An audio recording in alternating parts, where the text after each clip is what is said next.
Yellow media చౌకబారు ఏదన్నా third rate కూడా కాదు, అంతకంటే హీనమైన స్థాయి ఎవడన్నా ఉన్నాడంటే అతనే లోకేష్ అనుకుంటా.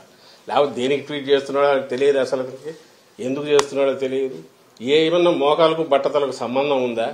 బ్రెజిల్ ఎక్కడో దాంట్లో దేశం ఉందంటే ఎప్పుడో సాయిరెడ్డి ఏదో అక్కడ బ్రెజిల్ ప్రెసిడెంట్ గురించి ఇచ్చేసాడని ఇంటర్నేషనల్ దీంట్లో ఎక్కడైనా గ్యాదరింగ్లో కలిసింటారేమో తెలియదు. ఏదో ఉంటే అతను చెప్తాడు. కానీ ఈరోజు జరిగిన దాంట్లో, ఈ కంటైనర్లో వచ్చిన దాంట్లో దొరికిన దానికి సంబంధించి ఎవరు దీని వెనక ఎవరెవరు ఉండే అవకాశం ఉంది, ఆ కంపెనీ కాన్షియస్గా చేసిందా అనేది తేలాల్సి ఉంటే అప్పుడు సహజంగానే కంపెనీ ఎవరిది అనేది చూస్తారు. అది చూస్తే సహజంగా మొత్తం ఎవరు అనేది కనపడుతోంది. దగ్గరి బంధువులు, కుటుంబ సభ్యులు, లేదా వీళ్లతో కలిసి ఎప్పుడు తిరిగినట్టు ఆ ఫోటోలు అన్ని బయటకు వచ్చాయి. ఈ గ్రూప్తో, ఈవెన్ చంద్రబాబు నాయుడుతో ఉండేవాళ్ళు ఆయనతో ఉన్నారు. ఆ గ్రూపుకు సంబంధించిన వాళ్ళు ఎవరు రెగ్యులర్గా కలుస్తారో వాళ్లే ఆ కంపెనీల్లో ఉన్నారు. ఇది సహజంగానే వాళ్ళ మీదకే పడుతుంది. పడడానికి కూడా అవకాశం ఎందుకుంది? అలాంటి ఆలోచనలు చేసే లక్షణం కూడా చంద్రబాబు నాయుడుకు ఉంది కాబట్టి, తప్పుడు దారిలో ఎట్లా అధికారంలోకి రావాలని చూస్తాడు కాబట్టి వాళ్ళ మీదకే వస్తుందనే దాన్ని ప్రియంప్ట్ చేయడానికి ఉల్టా మా మీద దాడి చేస్తున్నారు. లోకేష్ చేసినా, చంద్రబాబు నాయుడు చేసినా అదే ఉద్దేశంతో చేస్తున్నారు.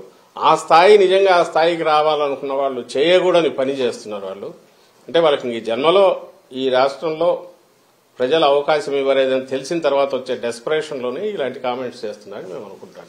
సార్ అంటే వైసీపీ ఓడిపోతున్నామని అర్థమైంది, అందుకనే ఆఖరి నిమిషంలో ఈ చీకటి మాఫియాలు రెచ్చిపోతున్నప్పుడు లోకేష్ అంటున్నారు. ఇది ఏం చెప్పాలి, మేమేమో పాజిటివ్ అజెండాతో పోతున్నాం. జగన్మోహన్ రెడ్డి గారు ఇలాంటి పొద్దుబోని మాటలు కానీ, లేకుంటే ఉపుసుపోక మాటలు కానీ, లేకుంటే ఫ్యాక్ట్స్ చేతిలో లేకుండా నోటికొచ్చిన మాట కానీ ఎప్పుడన్నా చేశారా? రాష్ట్ర ప్రజలు ఇది చూస్తున్నారు, అది చూస్తున్నారు, మీ మీడియా కూడా చూస్తోందిగా, ఇది చూస్తున్నారు. ఒక పార్టీ అధ్యక్షుడిగా, ముఖ్యమంత్రిగా జగన్మోహన్ రెడ్డి గారు ఇంతకుముందు ప్రతిపక్ష నేతగా అయినా సరే పార్టీ పెట్టినప్పటి నుంచి ఇలాంటి అడ్డగోలు కామెంట్స్ చేయడము, ఈవెన్ ఆయన ఏ పత్రిక అయితే పెట్టారో సాక్షి, దాంట్లో అడ్డగోలు ఊరక రాయడము ఊసిపోక ఆధారం లేకుండా ఎప్పుడన్నా జరిగిందా? ఆయన ఎప్పుడు కామెంట్ చేయట్లేదు. ఫ్యాక్ట్స్ ఉంటే దాని మీదే మాట్లాడుతున్నారు. ఇప్పటికే అదే చేస్తున్నారు. వీళ్ళు ఎప్పుడూ కూడా తండ్రి కొడుకులు, వాళ్ళ టీం కింద ఎవడో కార్యకర్తలు కాదు, వీళ్ళే ముందుండి అబద్దాలను వండడము, ట్విట్టర్ ప్లాట్ఫామ్ గానో ఇంకో దాంట్లోనో ఇంటర్నెట్లోనో రోజు ఊకదంపుడు, మరుసటి రోజు అది అబద్ధం అని వెళ్ళాక చేతులు దులుపుకొని దాన్ని పట్టించుకోకుండా వాడడం. మీకు 100,000 కనపడతాయి. మొత్తం ప్రచారం కానీ, వాళ్ళ రాజకీయ వ్యవహారాలు కానీ, వాళ్ళ విధానాలు కానీ అన్నీ ఏంటంటే అబద్దాలతో వండడం, దాన్నే 10 సార్లు 100 సార్లు చెప్పడం, అదే నిజమని వాళ్ళు నమ్మడం, అదే నిజమని ప్రజలు నమ్మించాలని చూడడం. గంజాయి అయినా, ఇసుక అయినా, ఇంకోటైనా వాళ్ళు ఏదన్నా ఈరోజు అంటున్నారంటే ప్రతిదీ కూడా వాళ్ళకు చెప్పుకోవడానికి ఏమీ లేక, మాకు చెప్పుకోవడానికేమో చాలా ఉన్నాయి. అందువల్ల పాజిటివ్ అజెండాతో మేము పోతున్నాం.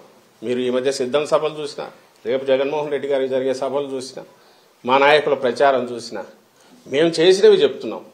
మీరే గమనించండి, ఆలోచించండి. రాజకీయ పార్టీ మేము చేయాలనుకున్నవి, చేసిన పనులు చెప్పాలనా? ఒక థర్డ్ రేటు పల్ప్ బుక్లో వచ్చినట్టు ఫిక్షనో దాన్ని పట్టుకొని అవి వాటికి సంబంధించినవో, ఏదో వ్యక్తిత్వ హననం చేసి వాటికి సంబంధించినవో క్యారెక్టర్ అసాసినేషన్కు పాల్పడి ఇవన్నీ తెచ్చి మీడియా ద్వారా వండి ఇదే ప్రజలకు అవసరమైన రాజకీయం అన్నట్టు చేయడం, అది రియల్ రాజకీయమా? అది కాదని రిజెక్ట్ చేశారు. ఇప్పుడే 19లో రిజెక్ట్ చేశారు. ఈసారి కూడా వాళ్ళకు ఏమీ లేదు చెప్పడానికి. ఈవెన్ వాళ్ళు అనుకుంటున్న హామీలు రిపీటెడ్గా చెప్పడానికి కూడా భయపడుతున్నారు. ఎందుకంటే నువ్వు నిన్న ఏం చేసావని అడుగుతారు. 14-19 మధ్య చేయలేదు కదా, అబద్దాలు ఆడినావు, ఇచ్చిన అబద్దపు హామీలు ఒక్కటి నిలబెట్టుకోలే కదా అనేది అడుగుతారు. అందుకోసం వాడి జోలు కూడా పోవట్లా. రేపు ఏదో చేస్తామని చెప్పాలంటే భయం, నిన్న ఏం చేసావని జనం అడుగుతారని. అందుకని రోజు ఏదో ఒకటి, రోజు